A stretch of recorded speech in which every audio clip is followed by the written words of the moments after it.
Hello, welcome to our biology class.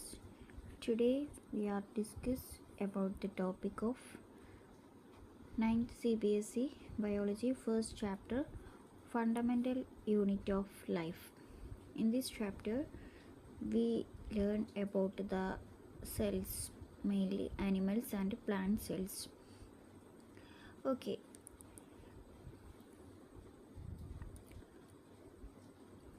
Okay, have you ever thought about what make up the walls of our homes? What are they made of? Yes, that walls are made of bricks, cement, concrete, or other material, isn't it? Bricks is the very important things of the building. So similarly, what do you think make up the walls of our body? What is the living things are made up of? Yes, it's made up of cells. What is living things? Yes, humans, plants and animals.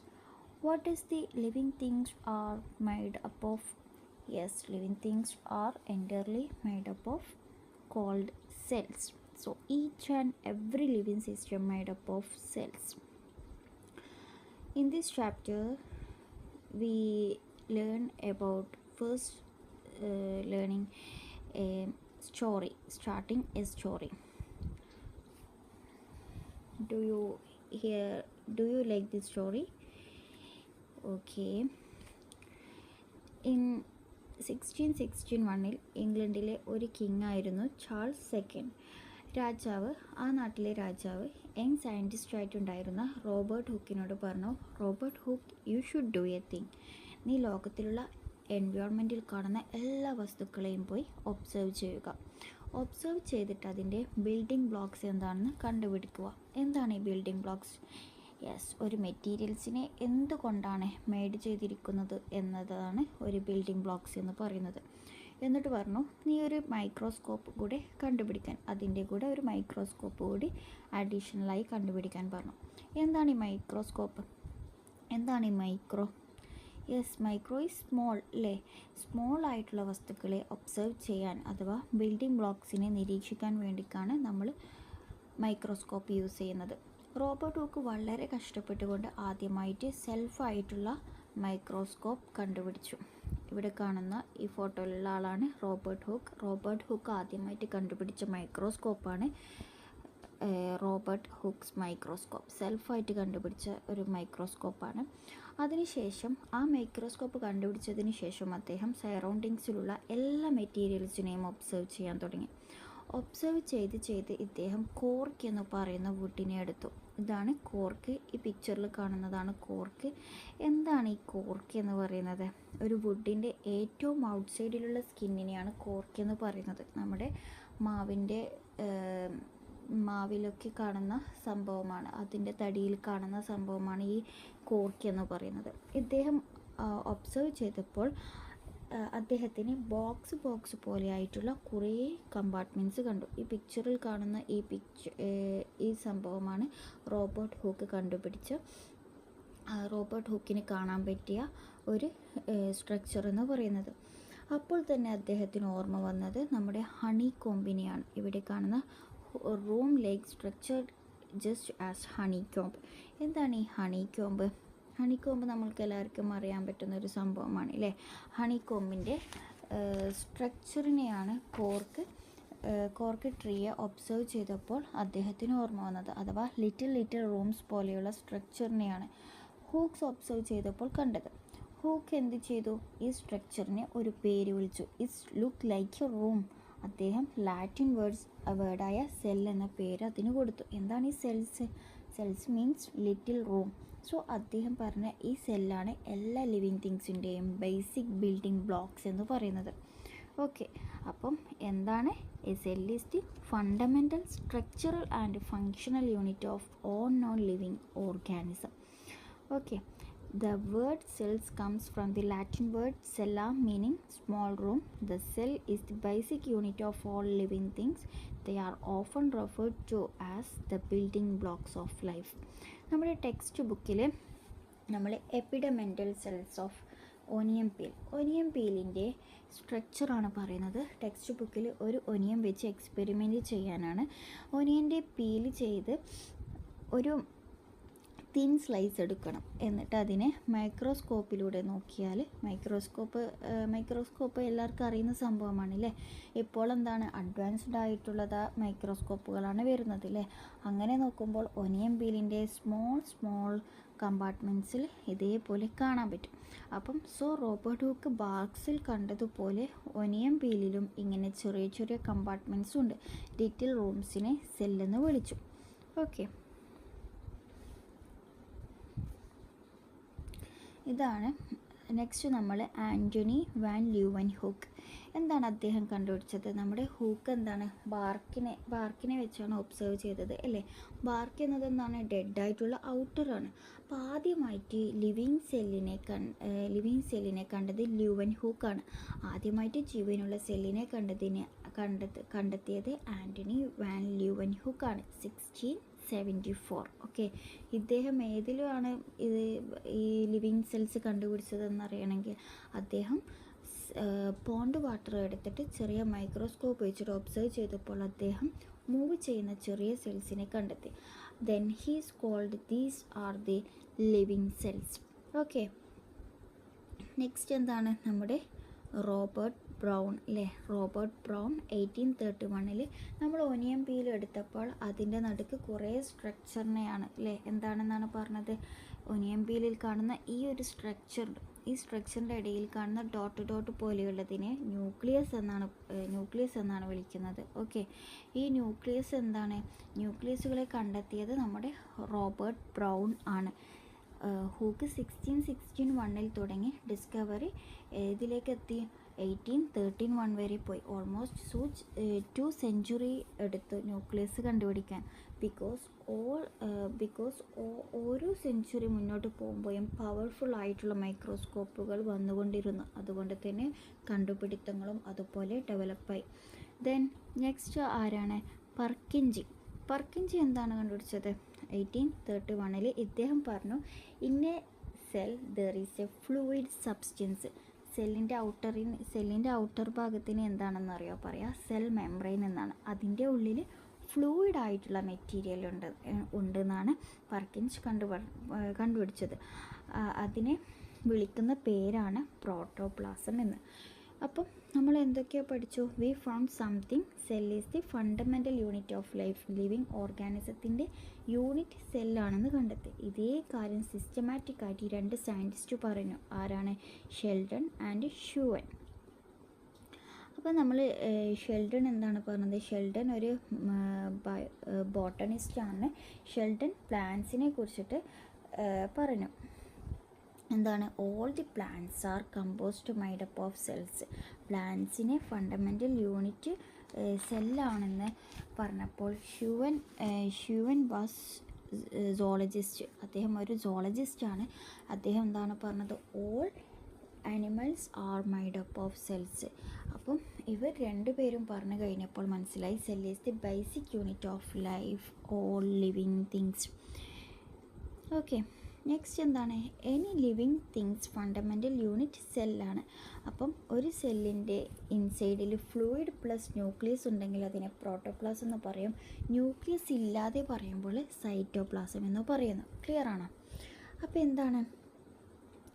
അപ്പം protoplasm is almost similar to cytoplasm. എന്താണ് വ്യത്യാസം? Protoplasm we will add the nucleus. Also സൈറ്റോപ്ലാസത്തിൽ ന്യൂക്ലിയസിനെ add ചെയ്യുന്നില്ല. Next എന്താണ്? നമ്മുടെ modern cell theory നമ്മൾ വിർച്ചു എന്ന സയൻറ്റിസ്റ്റ് കണ്ടുപിടിച്ചതാണ്. അപ്പോൾ കുറച്ചുകൂടി മോർ കോൺസെപ്റ്റീവ് വിപുലീകരിച്ച് പറയുന്നതാണ് നമ്മുടെ മോഡേൺ സെൽ തിയറി വിർച്ചു. 1855 വിർച്ചു എന്ന സയൻറ്റിസ്റ്റാണ് അത് ചെയ്തത്. അദ്ദേഹം പറഞ്ഞു എല്ലാത്തിൻ്റെയും ഫണ്ടമെൻ്റൽ യൂണിറ്റ് സെല്ലാണ് അല്ലേ. All cells comes from pre existing cells. അപ്പോൾ എല്ലാ സെൽസും എവിടെ നിന്നാണ് വരുന്നത്? All cells comes from pre existing സെല്ലിൽ നിന്നാണ്. ഓക്കെ, അങ്ങനെയെങ്കിൽ ആസ് എ ഹ്യൂമൻ ബീങ് നമ്മളിപ്പോൾ നമ്മളെ തന്നെ എടുക്കുകയാണെങ്കിൽ നമ്മുടെ ഫസ്റ്റ് സെൽ എന്താണ്? Body is created on many cells അല്ലേ, ബില്യൺസ് ഓഫ് സെൽസ്. അപ്പോൾ എൻ്റെ ബോഡിയിലെ ഫസ്റ്റ് സെൽ എന്താണ്? അപ്പം I come from which cells, അപ്പം സൈഗോട്ട് എന്ന് പറയുന്ന സെല്ലിൽ നിന്നാണ് വരുന്നത്. അപ്പോൾ സൈഗോട്ട് എന്താണ്? ഫസ്റ്റ് സെൽ അല്ലേ? ഫസ്റ്റ് സെല്ലിനെ എന്താണ് പറയുന്നത്? സൈഗോട്ട് എന്നാണ് പറയുന്നത്. സൈഗോട്ട് എന്ന സെല്ലിനെയാണ് നമ്മൾ ഫസ്റ്റ് സെല്ലെന്ന് പറയുന്നത്. അപ്പോൾ സൈഗോട്ട് വരുന്നത് എവിടെ നിന്നാണ്? നമ്മുടെ അമ്മയിൽ നിന്ന് വരുന്ന എഗ്ഗും അച്ഛനിൽ നിന്ന് വരുന്ന സ്പേമിൽ നിന്നും ആയിരിക്കും അല്ലേ? അപ്പം അത് എന്തിൽ നിന്നാണ് വന്നത്? അപ്പം അച്ഛൻ്റെ ബോഡിയിലെ സെൽസ് അമ്മയുടെ ബോഡിയിലെ സെൽസിൽ നിന്ന് അല്ലേ?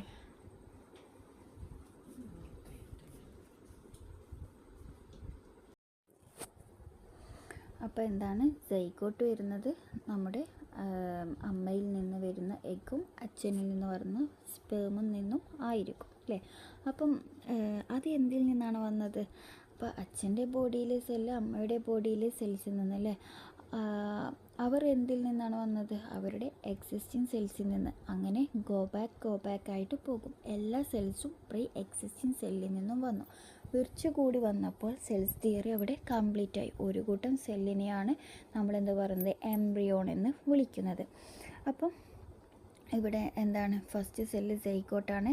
Zygote start dividing into many cells. This group of dividing cell is called an embryo. Okay. Then the embryo grows inside the mother's womb and later becomes a fetus, which then develop into a baby. ഇതാണ് ഒരു ഹ്യൂമണിൽ നടക്കുന്ന development എന്ന് പറയുന്നത്. Okay. അപ്പോൾ next എന്താണ്? നമ്മൾ മൈക്രോസ്കോപ്പാണ് പറയാൻ പോകുന്നത്. Electron microscope. 1940 ആയപ്പോൾ പീപ്പിൾ ഡിസ്കവേർഡ് ഇലക്ട്രോൺ മൈക്രോസ്കോപ്പ്. ഈ മൈക്രോസ്കോപ്പിന് വളരെ മൈന്യൂട്ടായിട്ടുള്ള മെറ്റീരിയലിനെ കാണാൻ കഴിയും. നോർമൽ മൈക്രോസ്കോപ്പ് ഉപയോഗിച്ചാണ് നമുക്ക് സെൽസിനെയൊക്കെ കാണാൻ പറ്റുന്നത്. സെല്ലിന് വലുപ്പത്തിന് അപ്പുറമുള്ള കാര്യങ്ങൾ മോർ ഫൈൻ ഡീറ്റെയിൽസിനായിട്ട് കാണണം എങ്കിൽ ഇലക്ട്രോൺ മൈക്രോസ്കോപ്പ് വേണം. ഇത് ഡിസ്കവർ ചെയ്തത് 1914. ഓക്കെ. സെല്ലിൻ്റെ ഉള്ളിലുള്ള കോമ്പൗണ്ട്സിനെ ഓർഗനൽസ് എന്നാണ് വിളിക്കുന്നത്. Organelles are compounds structure a cell.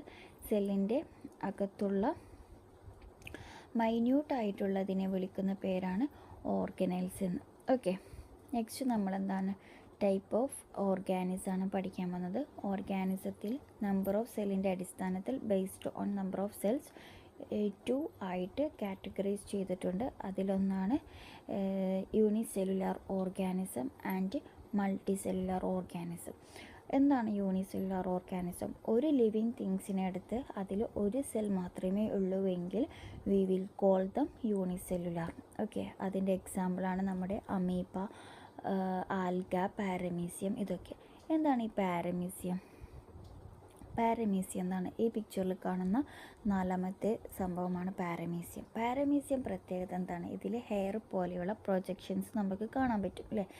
ഈ ദിസ് ഹെയർ ലൈക്ക് പ്രൊജക്ഷൻസ് ഉണ്ട് അല്ലേ? ഇതിനൊരു പേരുണ്ട്, cilia.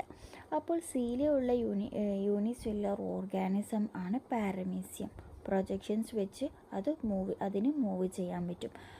Best example of unicellular organism is bacteria. Okay. Bacteria ആണ്. നമ്മുടെ ബോഡിയിൽ എന്തുണ്ട്? കുറേ തരം ബാക്ടീരിയാസ് ഉണ്ട്. ബാക്ടീരിയ ഉണ്ട് അല്ലേ? ഓർഗാനിസത്തിലുണ്ട്. ഡിഫറെൻറ്റ് സ്ഥലങ്ങളിൽ ഡിഫറെൻ്റ് ആയിട്ടുള്ള ബാക്ടീരിയ ഉണ്ട്. ഇവയുടെ ബോഡി ഫങ്ഷൻസ് ചെയ്യുന്നത് it's done by single cell. Okay. Paramecium only seeing dirty water. Okay. Then example എന്താണ്? ഇപ്പോൾ എൻ്റെ വീട്ടിൽ ഞാൻ മാത്രമേ ഉള്ളൂ, വേറെ ആരുമില്ല. അങ്ങനെയെങ്കിൽ എല്ലാ ജോലിയും ഞാൻ തന്നെയല്ലേ ചെയ്യേണ്ടി വരിക? യൂണിസെല്ലുലാർ ആണെങ്കിൽ എല്ലാ ബോഡി ഫങ്ഷൻസും ചെയ്യുന്നത് അത് ഒറ്റക്കായിരിക്കും. ഓക്കെ. അപ്പോൾ എന്താണ്? നമ്മുടെ ബോഡിയിൽ ഇപ്പോൾ ഒരു ഹ്യൂമൻ ബോഡിയിൽ എല്ലാ ഫങ്ഷൻസും ചെയ്യാൻ വേണ്ടി കുറേ തരം സെൽസുകളുണ്ട് അല്ലേ? ഏതൊക്കെ സെൽസ് ഉണ്ട്? ഇവിടെ റെഡ് ബ്ലഡ് സെൽസ് ഉണ്ട്, അതുപോലെ കാർഡിയോക് സെൽസ് ഉണ്ട്, എഗ് സെൽസ് ഉണ്ട്, സ്പേം സെൽസ് ഉണ്ട്, അതുപോലെ കിഡ്നി സെൽസ് ഉണ്ട്, ബോൺ സെൽസ് ഉണ്ട്, അതുപോലെ നെർവ് സെൽസ് ഉണ്ട്, സ്കിൻ സെൽസ് ഉണ്ട്. അങ്ങനെ കുറേ സെൽസുകൾ കൂടി ചേർന്നതാണ് ഒരു ഹ്യൂമൻ ബോഡി. ഒരു ഹ്യൂമൻ ബോഡിയിലെ ഓരോ ഫങ്ഷൻസ് ചെയ്യണമെങ്കിൽ അതിൽ ഓരോ സെൽസുകളുണ്ടായിരിക്കും. പക്ഷേ അങ്ങനെയൊന്നുമില്ലാതെ ഒരൊറ്റ സെല്ല് വഴി എല്ലാ പ്രവർത്തനങ്ങളും എല്ലാ ഫങ്ഷൻസും ചെയ്യുന്നതിനെയാണ് നമ്മൾ യൂണിസെല്ലുലാർ എന്ന് പറയുന്നത്. അതിൻ്റെ ബെസ്റ്റ് എക്സാമ്പിൾ എന്ന് പറയുന്നത് അമീബയാണ്. അതുപോലെ എന്താണ് മൾട്ടി സെല്ലുലാർ ഓർഗാനിസം?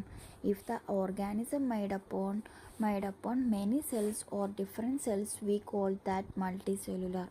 ഒരു ഹ്യൂമൺ എങ്ങനെയാണ് യൂണിസെല്ലുലാർ ഓർഗാനിസം ആണോ അതോ മൾട്ടി സെല്ലുലാർ ഓർഗാനിസം ആണോ? മൾട്ടി സെല്ലുലാർ ഓർഗാനിസം ആണല്ലേ. ഒരുപാട് സെല്ലുകൾ ചേർന്ന് ഒരു സിംഗിൾ സെല്ലിനെ പോലെ ആക്ട് ചെയ്യുന്ന, ഒരു സിംഗിൾ യൂണിറ്റ് ചെയ്യുന്നത് പോലെ ചെയ്യുന്നതിനെയാണ് നമ്മൾ എന്ത് പറയുന്നത്? ഡിവിഷൻ ഓഫ് ലാബർ എന്ന് പറയുന്നത് അല്ലേ. നമ്മുടെ ശരീരത്തിൽ ഓരോ തരം സെല്ലുകളും ഓരോ പ്രവർത്തനവുമായിട്ട് മുന്നോട്ട് പോകുന്നതാണ്. അപ്പോൾ കുറേ ആൾ ഒരു റൂമിൽ താമസിക്കുമ്പോൾ ഓരോ ആൾക്കാർ ഓരോ ജോലി ചെയ്യും അല്ലേ. Different people do different things. അതിനെയാണ് നമ്മൾ ഡിവിഷൻ ഓഫ് ലാബർ എന്ന് പറയുന്നത്. അപ്പം നമ്മുടെ ശരീരത്തിൽ എങ്ങനെയാണ് കുറേ തരം സെൽസുകളുണ്ട് അല്ലേ. ഡൈജഷന് വേണ്ടിക്ക് കുറേ സെല്ലുണ്ട്, അതുപോലെ കമ്മ്യൂണിക്കേഷന് വേണ്ടിക്ക് കുറേ സെൽസ് ഉണ്ട്, എക്സ്ക്രീറ്റ് ചെയ്യാൻ വേണ്ടിക്ക് അതുപോലെ സെൽസ് ഉണ്ട് അല്ലേ. മൾട്ടി സെല്ലുലാർ ഓർഗാനിസാണ്. ഫോർ എക്സാമ്പിൾ നമ്മുടെ ഹെയർ ഒരു ഡെഡ് സെല്ലാണോ? Hair is not a dead cell, അങ്ങനെ പറയാൻ പറ്റില്ല. എന്താണ്? ഇപ്പോൾ സെല്ലിൻ്റെ ഒരു മെറ്റീരിയലാണല്ലേ. നമ്മുടെ ഒരു ഹെയർ എടുത്താൽ ഹെയർ ഫോളിക്കിൾസും ഉണ്ട്.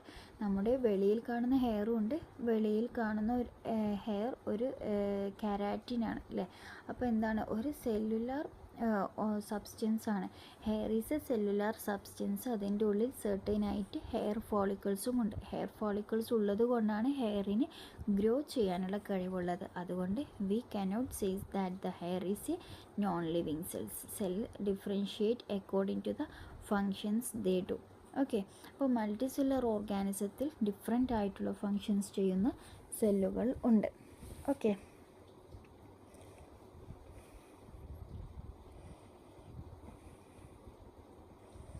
അതുപോലെ നമ്മുടെ നെക്സ്റ്റ് സെൽ സ്ട്രക്ചറാണ്. അതിൽ പ്ലാന്റ് സെൽസ് ഉണ്ട്, ആനിമൽ സെൽസ് ഉണ്ട്, അതിലെന്താണ് ന്യൂക്ലിയസ് ഉണ്ട്, പ്ലാസ്മ മെമ്പറൈൻ ഉണ്ട്, ആൻഡ് സൈറ്റോപ്ലാസം ഉണ്ട്.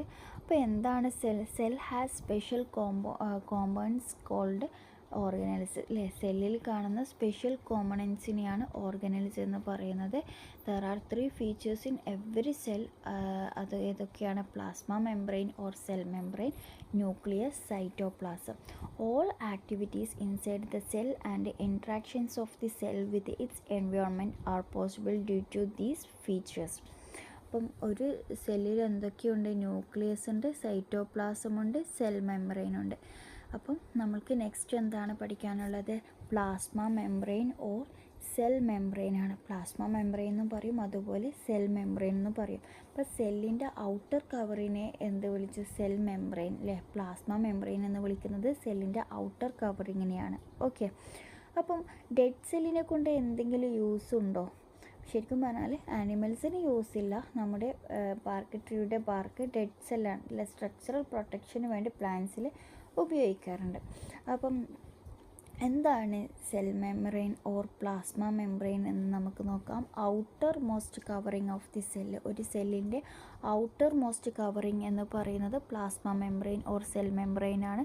Separate the contents of the cell from external environment. അതുപോലെ composed by layer of lipid and protein cells repair ആണ്. അതുപോലെ capability to allow the entry and exit of some materials in and out of the cell. Next ആണ്, so it is called selectively permeable membrane. This capability is done by a process called diffusion and osmosis അല്ലേ. Outer covering most outer covering of the സെല്ലാണ് cell membrane. അപ്പോൾ living membrane ആണ് അല്ലേ. ആനിമൽസിൽ outer most covering എന്ന് പറയുന്നത് cell membrane ആണ്. പ്ലാന്റ്സിൽ outer most covering cell മെംബ്രെയിൻ്റെ കൂടെ cell wall എന്ന സ്ട്രക്ചർ കൂടിയുണ്ട്. അപ്പോൾ സെൽ മെംബ്രെയിൻ ആണ് സെല്ലിൻ്റെ ഇൻസൈഡിനെയും ഔട്ട്സൈഡിനെയും വേർതിരിക്കുന്ന ബൗണ്ടറി എന്ന് പറയുന്നത് സെൽ മെംബ്രെയിൻ ആണ്. ഓക്കെ. അതിനകത്ത് എന്തൊക്കെയുണ്ട്? ലിപ്പിഡ്സും ഉണ്ട്, പ്രോട്ടീൻസും ഉണ്ട്. ഓക്കെ. എന്താണ് ലിപ്പിഡ്സ്? ഫാറ്റാണ്. ഓക്കെ. സെൽ മെംബ്രെയിന് ഒരു സെക്യൂരിറ്റി ഗാർഡ് പോലെയാണ്. Okay. It is A selectively permeable membrane ആണ്. എന്താണ് അങ്ങനെ പറയാൻ കാരണം? ഇപ്പോൾ അപ്പം ഒരു സ്കൂളിൽ സെക്യൂരിറ്റി ഗാർഡ് എന്താണ് ചെയ്യുന്നത്? ID കാർഡുള്ള കുട്ടികളെ മാത്രമേ സ്കൂളിലേക്ക് കടത്തി വിടത്തുള്ളൂ അല്ലേ, എല്ലാവരെയും കടത്തി വിടത്തില്ല. അപ്പോൾ സെൽ മെംബ്രെയിൻ കുറച്ച് ആൾക്കാരെ പെർമിറ്റ് ചെയ്യുന്നു എൻട്രി ഇൻസൈഡ് ആൻഡ് ഔട്ട്സൈഡ്, മറ്റ് മെറ്റീരിയൽസിനെ എന്ത് ചെയ്യുന്നു? പ്രിവെൻറ്റ് ചെയ്യുന്നു. So they are like security guards. Okay, next നമ്മൾ diffusion across cell membrane. Cell മെംബ്രെയിനിലൂടെ മെറ്റീരിയൽസ് എങ്ങനെ പാസ് ചെയ്യുന്നതെന്ന് നോക്കാം. അതിനെയാണ് ഡിഫ്യൂഷൻ എന്ന് പറയുന്നത്. ഇപ്പം ഞാനിപ്പോൾ റഫായിട്ടൊരു സെല്ല് വരയ്ക്കുകയാണെങ്കിൽ ഈ സെല്ലിൻ്റെ ഇൻസൈഡ് എന്ത് പ്രൊഡ്യൂസ് ചെയ്തിരിക്കുന്നു? കാർബൺ ഡൈ ഓക്സൈഡ് ഉണ്ടാവും. ഓക്കെ, ഇത് വേസ്റ്റ് മെറ്റീരിയലാണ്. കാർബൺ ഡൈ ഓക്സൈഡ് എന്ന് പറയുന്നത് വേസ്റ്റ് മെറ്റീരിയലാണ്. സെല്ലിൻ്റെ ഉള്ളിലേക്ക് ഓക്സിജൻ വേണം അല്ലേ. സെൽ മെംബ്രെയിൻ്റെ കൂടെ ഓക്സിജനും അതുപോലെ തന്നെ കാർബൺ ഡൈ ഓക്സൈഡും പാസ് ചെയ്യാൻ പറ്റും. So inside cell carbon dioxide concentration എങ്ങനെയായിരിക്കും? ഹൈ കോൺസെൻട്രേഷൻ ആയിരിക്കും. Outside cell carbon dioxide ഓക്സിജൻ്റെ കോൺസെൻട്രേഷൻ ഹൈ കോൺസെൻട്രേഷൻ ആയിരിക്കും. സോ ഒരു മെംബ്രെയിനിലൂടെ ഹൈ കോൺസെൻട്രേഷനിൽ നിന്നും എങ്ങനെയാണ് ഹൈ കോൺസെൻട്രേഷനിൽ നിന്നും എന്തായിട്ട് മാറുന്നുണ്ട്? മൂവ് ചെയ്യാൻ പറ്റുന്നുണ്ട് അല്ലേ. വൺസ്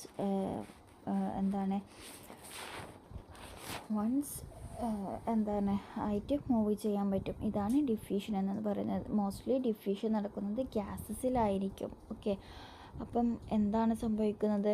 വാട്ടർ മോളിക്യൂൾസ് കുറഞ്ഞതിൽ നിന്നും കൂടുതലുള്ളതിലേക്ക് മാറുന്നതാണ്. അതുപോലെ ഓസ്മോസിസ്. എന്താണ് ഈ ഓസ്മോസിസ് എന്ന് പറയുന്നത്? ഓസ്മോസിസ് എന്ന് വെച്ചാൽ വാട്ടർ കൂടുതലുള്ള സ്ഥലത്ത് നിന്നും high concentration of water to low concentration of വാട്ടറിലേക്ക് മൂവ്മെൻറ്റ് വന്നാൽ അതിനെ ഓസ്മോസിസ് എന്ന് വിളിക്കും. High H2O to low H2O through cell membrane. ഇപ്പോൾ വാട്ടറിനുള്ളിൽ വാട്ടർ മോളിക്യൂൾസ് ഉണ്ട്. ഇപ്പം ഞാനൊരു വാട്ടറിൽ ഉപ്പിനെ കടത്തി മിക്സ് ചെയ്തു. അങ്ങനെയാകുമ്പോൾ ഈ വാട്ടറിൽ ആരൊക്കെ കാണണം? They should be salt molecules and water molecules അല്ലേ. Substance dissolving in the water, that substance is called solute. Okay, അപ്പോൾ ഇവിടെ എന്താണ് പറയുന്നത്? സോൾട്ട് സൊല്യൂട്ടാണ്. അങ്ങനെയാണെങ്കിൽ വാട്ടറിൻ്റെ മൂവ്മെൻറ്റ്സ് എങ്ങനെയായിരിക്കും? സൊല്യൂട്ട് കൂടിയ സ്ഥലത്ത് ആര് കുറവായിരിക്കും? വാട്ടർ കുറവായിരിക്കും. സൊല്യൂട്ട് കുറഞ്ഞ സ്ഥലത്ത് വാട്ടർ കൂടുതലായിരിക്കും. സോ മൂവ്മെൻറ്റ് ഓഫ് വാട്ടർ എങ്ങനെയായിരിക്കും? വാട്ടർ കൂടുതലായിരിക്കും അല്ലേ. സോ മൂവ്മെൻറ്റ് ഓഫ് വാട്ടർ എന്ന് പറയുന്നത് ഇപ്പോൾ വാട്ടർ കൂടുതലും അഥവാ സോൾവെൻ്റ് അല്ലേ. അപ്പം എങ്ങനെയാണ് അതേപോലെയുള്ള സൊല്യൂട്ട് ഉള്ള സ്ഥലത്ത് from outside to inside movement നടക്കും. ഇപ്പം സെല്ലിൻ്റെ ഉള്ളിലാണ് എന്തുള്ളത്? സോൾട്ട് കണ്ടൻറ്റ് ഉള്ളത്. ഇപ്പോൾ സെല്ലിൻ്റെ ഔട്ട്സൈഡിനെയാണ് സോൾട്ട് കണ്ടൻറ്റ് കൂടുതൽ. അപ്പോൾ മൂവ്മെൻറ്റ് ഓസ്മോസിസ് എന്നത് നെറ്റ് ഡിഫ്യൂഷനാണ്. ആരുടെ? വാട്ടറിൻ്റെ. So high concentration of water to low concentration of അപ്പോൾ വാട്ടർ ഹൈ കോൺസെൻട്രേഷൻ ആണെങ്കിൽ ഹൈ H2O എന്നെഴുതാം. അതിനർത്ഥം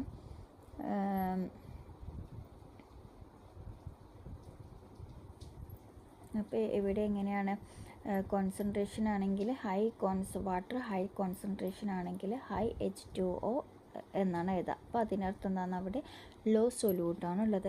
ഇപ്പം നേരെ ഓപ്പോസിറ്റ് എഴുതി ലോ H2O, അതിനർത്ഥം എന്താണ്? ഹൈ സൊല്യൂട്ടായിരിക്കും. സോ വാട്ടർ കണ്ടൻറ്റ് കൂടുമ്പോൾ ആരുടെ കണ്ടൻറ്റ് കുറയും? സൊല്യൂട്ടിൻ്റെ കണ്ടൻറ്റ് കുറയും. വാട്ടർ കണ്ടൻറ്റ് കൂടുമ്പോൾ സൊല്യൂട്ട് കണ്ടൻറ്റ് കൂടും. സൊല്യൂട്ടിൻ്റെ കണ്ടൻറ്റ് കുറഞ്ഞിരിക്കുന്ന സ്ഥലത്ത് നിന്ന് കൂടിയിരിക്കുന്ന സ്ഥലത്തേക്ക് വാട്ടർ മൂവ്മെൻറ്റ് ചെയ്യും.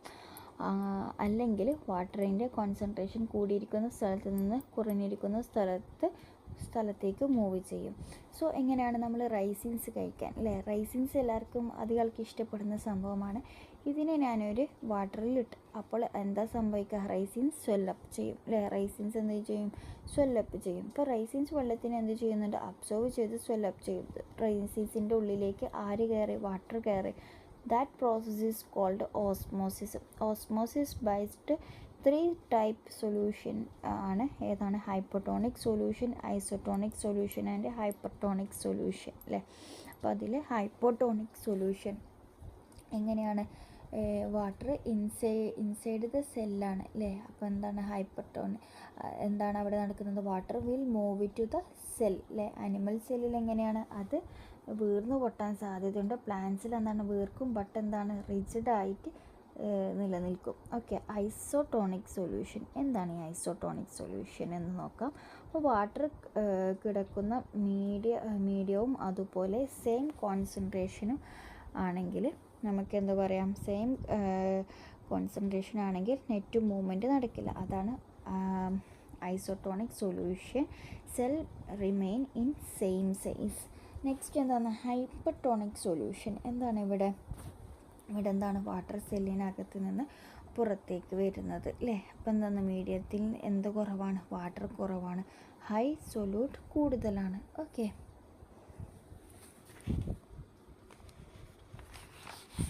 അതുപോലെ തന്നെ നമ്മൾ എന്താണ് ഇവിടെ പറയുന്നത്, ഇപ്പോൾ സോൾട്ട് വാട്ടർ റൈസിൻസ് ഇട്ടാൽ എന്താണ് വലുതാകും, അതുപോലെ ചെറുതാകുക, സ്വെല്ലപ്പ് ചെയ്യുക അതോ ഷ്രിങ്കിൾ ചെയ്യുമോ. ഗ്രേപ്പിനെ സോൾട്ട് വാട്ടറിലിട്ട് I took grape put into the salt water, swell up ചെയ്യുമോ അതോ ഷ്രിങ്ക് ചെയ്യുമോ. ഷ്രിങ്ക് ചെയ്യൂലേ, കാരണം എന്താണ് സോൾട്ട് വാട്ടർ സൊല്യൂട്ടായിട്ടുള്ള സോൾട്ട് കൂടുതലാണ്, അപ്പോൾ വാട്ടർ കുറവാണ് അല്ലേ. അപ്പോൾ എന്താണ് ദ വാട്ടർ വിൽ മൂവ്.